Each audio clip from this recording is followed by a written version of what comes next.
you got a flyer's ID? No. No? Have you got an operator's ID? No. You don't? Okay, so what I need is your details so I can report you to the Civil Aviation Authority. Okay. So you've technically crashed an aircraft. Don't really crash anything. No. So these are unmanned. So you're technically, by the letter of the law, you're a pilot of an unmanned aircraft. Okay? I thought it was a toy. No, they fall into their toy category. Didn't really crash anything, did I? Well, you've had an accident. Haven't I? Does it look like there's been an accident? Well, you've just told me you crashed it. He told you I crashed it. All right. Have you provided your name and No. address? You haven't. All right. So under Section 50 of the Police Reform Act, anybody who is committing antisocial behaviour in the area. Okay. So this is not antisocial at all. Okay, but flying it round. Let's not go down Section 50. I'm not going to give my name. You're not going to. Everyone, welcome back to the channel, where we break down real police encounters, public accountability, and the rights that often come into focus during these interactions. Today's video features CollabWorks, a well-known UK auditor who documents encounters with public officials while calmly questioning the legal basis for police actions. You'll find a link to the original creator's channel in the description, so be sure to check them out and show your support. If you're new here, don't forget to subscribe so you never miss our latest breakdowns. What begins as a routine conversation about flying a drone quickly develops into a dispute involving police powers, potential seizure of equipment, and even references to counter-terrorism legislation. Throughout the encounter, the auditor remains composed, asks direct questions, and repeatedly seeks clarification about the legal authority being relied upon. Let's see. Go, let's go. Come and check some stuff out. Hi chaps, you alright? Yeah. Hello. What's going on there? Just before I was driving over the back of the station, effectively. Oh, right. Got concerns as being detained in search of terrorism act in regards to that. Yeah, fair enough. In relation to drone regulations and that. Yeah. Be able to view the footage is taken, see what it is. Okay. And kind of stuff really. Yeah. Hi sir, my name's Peter Gibson, I'm a police officer at Newbury Police Station. Okay, attached to the Royal Crime Task Force. Right, I'm also a drone operator, pilot. Alright, so I'm licensed to fly drones for the police. Okay. Can I see your drone model, please? Yeah. Made any modifications to it at all? No, I haven't. No? Okay, so it's just got regular payload of a 4K camera gimbal. Alright, you've got a micro SD card in it. Yeah. That still keeps it within regulation. So actually, it falls under a toy. So it's do you know how much it weighs? 249 grams. Okay, do you know what the legal limit is? 250. Yeah, exactly. There we are. I'll give you that back. Huh? Yeah. So they made it specifically that it would fall under the toy category. See, so that it could be flown anywhere. All right. Have you made any risk assessments in relation to your flight still today?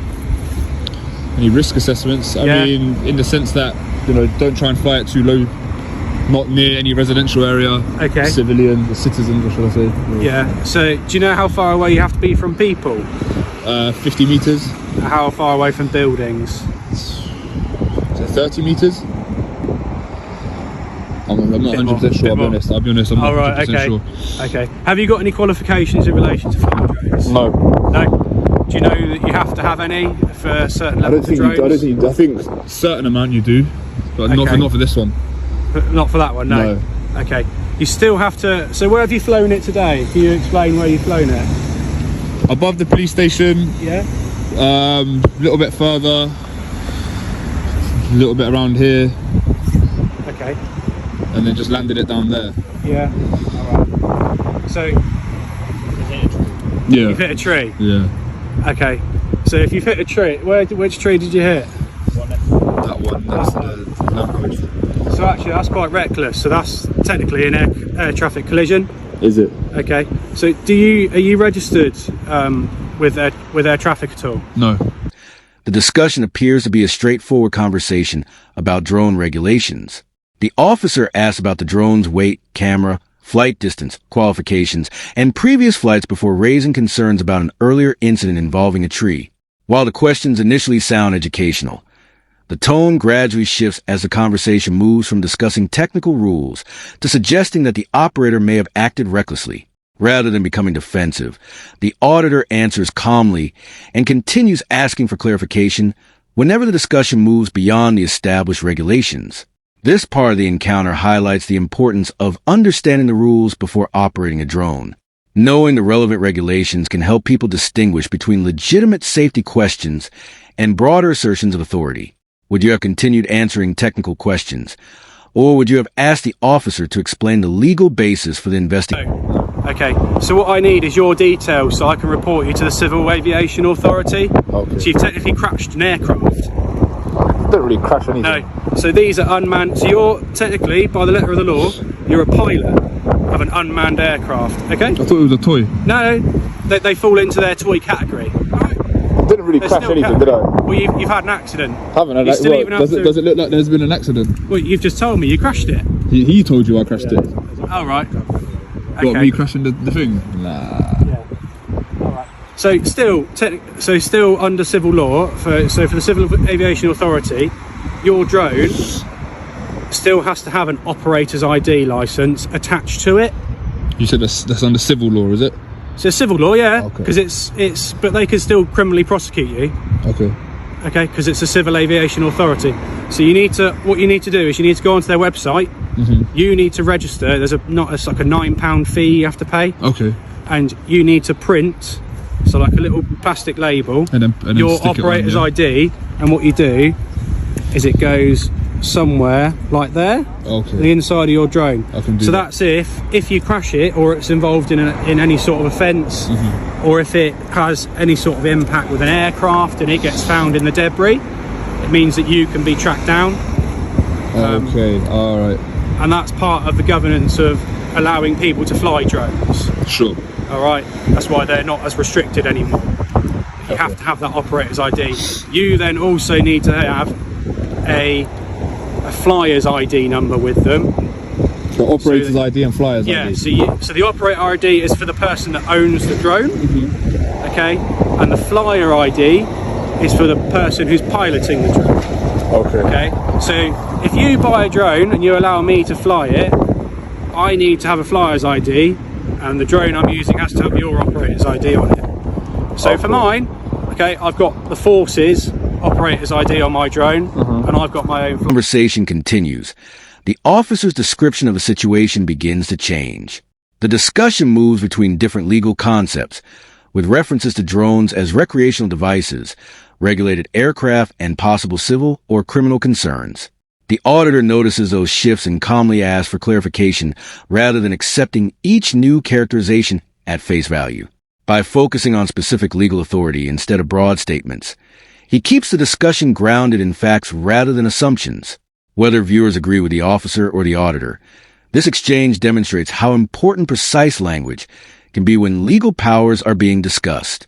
Clear explanations help everyone better understand what authority is actually being exercised. Which part of the officer's explanation Legal requirement, It's a legal requirement, yeah, for your drone. not a civil requirement. It's a legal requirement under the Civil Aviation Authority. So they're a civil body, but they Yeah. can still prosecute you criminally. So they can prosecute me. Well, And they can, the yeah. police prosecute me for it. Well, I could report you for it to them. So, Sounds like a civil matter to me, to be honest. okay. So going into criminal things, okay. you've got this so it's been terrorism or told something. that, okay, so these officers have decided to search you under the Terrorism Act. That's fair enough. Yeah. Okay. Well, You're flying a drone around a police station. It doesn't happen every day.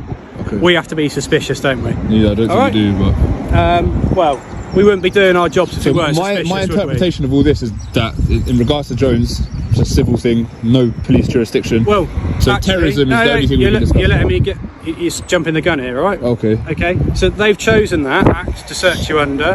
All right. There's also other.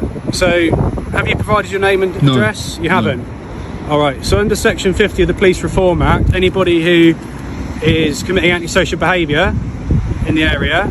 Okay. So This is flying. not antisocial at all. Okay, but flying it round.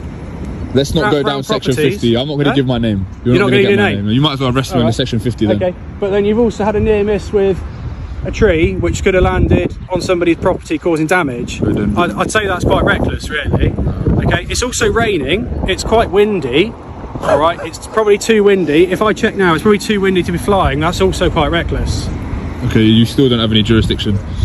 Listen, okay. I'm not giving details. And under okay, and You can give your details. No, yeah. I'm not going to give details. all right. And under section 34, the inspector can also authorise any object that's been used antisocially to be seized. So we could seize a drone. All right, get the inspector You haven't. to All authorise right. it then. So I might do because you haven't risk assessed your flight properly. You've had a near miss. All right.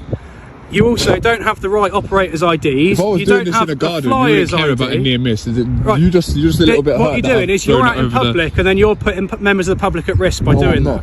not. What law does that come under then? It's under the Civil Aviation Authority. Okay, Civil Aviation Authority. Yeah, So- but they can still process. So if you crashed, if you were flying, they're still the same Okay, people. who's the victim?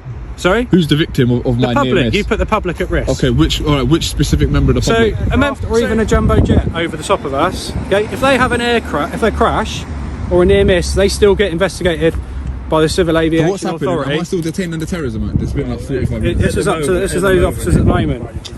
I'm not. I'm going to be arrested, am I? Under the Police Reform Act. So I'm going to be arrested under Section 50 of the Police Reform Act. Okay. Last chance if you want to provide your details. Right, give me 2 secs. What to turn your cameras on. Prefer not to speak. Okay. I'm not going to give you a No, I'm not going to give details. No. So I'm arrested now. Yeah, Section 50. Yeah, Section 50 of the Police Reform Act. You don't have to say anything. Encounter reaches its most serious stage when the conversation moves beyond drone regulations and into discussions about police powers, possible seizure of equipment, and references to counterterrorism legislation. As the officer outlines those possibilities, the auditor repeatedly asks a straightforward question: what specific law applies in this situation? Instead of arguing emotionally, he continues requesting clarification about the legal authority behind each proposed action. That approach keeps the conversation focused on objective legal issues rather than speculation or assumptions. Whatever conclusions viewers reach about this encounter, it serves as a reminder that understanding the law, remaining respectful, and asking clear questions can help create more informed interactions between citizens and law enforcement. We think, were the officer's concerns justified based on the circumstances, or did the conversation escalate beyond what the situation required? Share your thoughts in the comments below. If you enjoyed this breakdown, don't forget to like the video, subscribe to the channel, and turn on notifications for more analyses of real-world police encounters, public accountability, and citizens' rights.